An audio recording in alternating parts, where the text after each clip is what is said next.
So when I was recording these videos, I got kind of frustrated because your book talks about using peroxy acids, and it like throws that term out there like, oh yeah, just go like almost like you go walk down to the hardware store and buy your like big old jug of peroxy acids.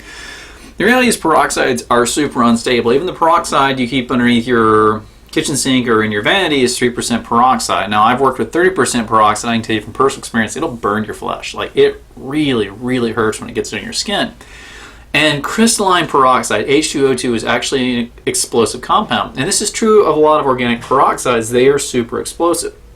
So we talk about using peroxy acids to make epoxides and esters and all these things. Well, that's kind of weird, right? Where do you get a peroxy acid? Well, I looked it up, and it was surprisingly more obvious than it should have been, but still kind of, in my opinion, kind of cool. To make your peroxy acids, let's say you want to use a peroxy acid to make an epoxide, you can't buy them.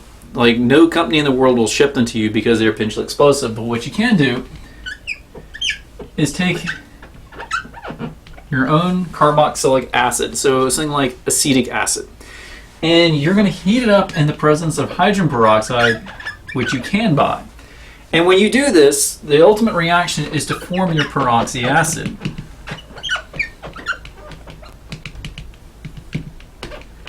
And the H2O. Now there is a practical aspect of this reaction. You're probably inherently going to have to work with a water contaminated peroxy acid. So things like epoxides, we can add water across it, right?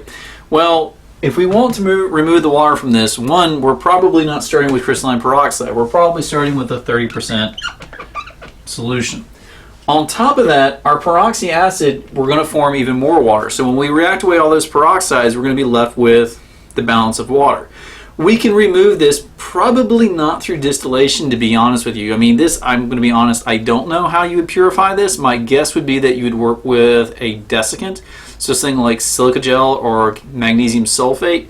Or if you were truly needing to get a dry peroxy, you would probably work with something like calcium hydride, but something like that's likely to react with a carboxylic acid as well.